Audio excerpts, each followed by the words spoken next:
So last weekend on Apple TV, we got our latest movie that was supposed to go to cinemas, but then got dropped on streaming, Greyhound, which of course is our latest Tom Hanks World War II movie.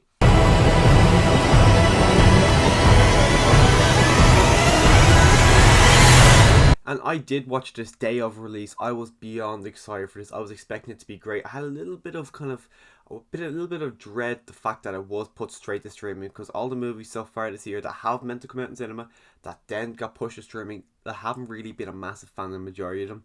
So I was a bit nervous for this one, but then I just seen it was Tom Hanks. Tom Hanks, I've said this a few times now that he's not my favorite actor, but he's if I had the opportunity to have a drink with any actor, Tom Hanks would be that actor. So I just was really excited for that kind of element alone.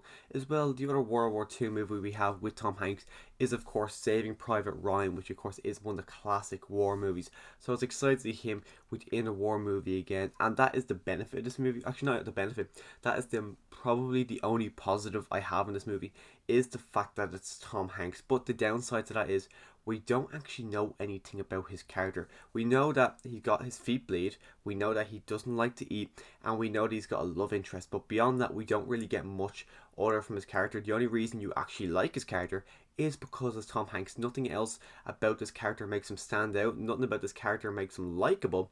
The only thing that you like about this character is the fact that he's Tom Hanks, which for a leading character, the only reason you like him is because you like the actor. Doesn't really work for a lead character, which means besides the fact that it was Tom Hanks, I wasn't really intrigued to see what was going to happen with him.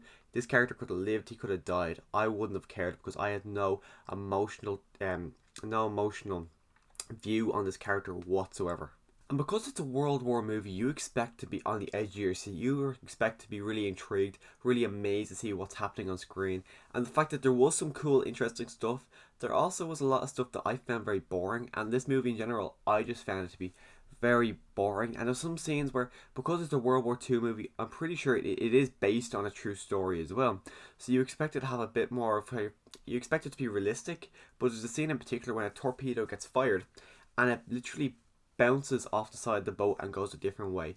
That would not happen. I don't care if anyone says that. There's no way that would happen. So the fact that they put this in a movie, it didn't like. It kind of took me out of the movie a little bit. But the fact that this is meant to be a really gritty, realistic World War II movie, and the fact that they had that in the movie, kind of really didn't like that at all. And this movie is stacked to the brim with supporting cast. But I couldn't tell you any of them. There's one actor who actually I recognise, but other than him, I didn't know any of them, and I can't tell you any of the names of the characters. There's one guy in particular who was a chef. That's all I know about him. But the rest of them, they're just generic background characters. Nothing new. Like every now and again, they would have a bit of dialogue, but nothing really stood out to me. Actually, no, that's a lie. One time in this movie, some guy coughs and someone says, "Don't do that again." That was their big thing for this movie, just saying, "Don't do that again." So the fact that this movie is based around this U-boat, we know Tom Hanks because it's Tom Hanks. We don't know really anything about his character. We don't know anything about the supporting the cast. Why would we care if this boat sank? Because there's nothing in the boat that's keeping us wanting to see them win. Because it just, I don't care. I don't care about any of these characters because I don't know any of these characters. None of them stood out to me, as besides the guy who coughed. He stood out to me because he coughed.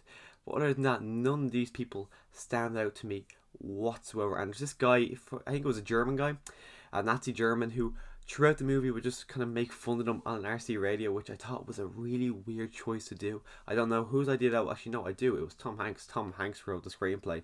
So the fact that they kind of put that in there a lot, it was really, really weird. And every time it came on to me, I was like, why the hell did I keep putting that in? That's not, I don't know if it was meant as a joke. I don't know if it was meant to put more tension on it, but whatever it was meant to do, whatever it was, did not work. Now, I imagine if I seen this in the big screen, I would have been a little bit more happier with the movie. The fact that I sat there and watched this on my iPad, which was not the type of place to watch this movie would have been fantastic on the big screen because, of course, it is a World War movie, and they usually are great, especially with the surround sound in the theatre. It would have been amazing to see this in the big screen, but the fact that I watched my iPad does kind of drag it down just that small little bit, which I did leave this movie massively, massively disappointed.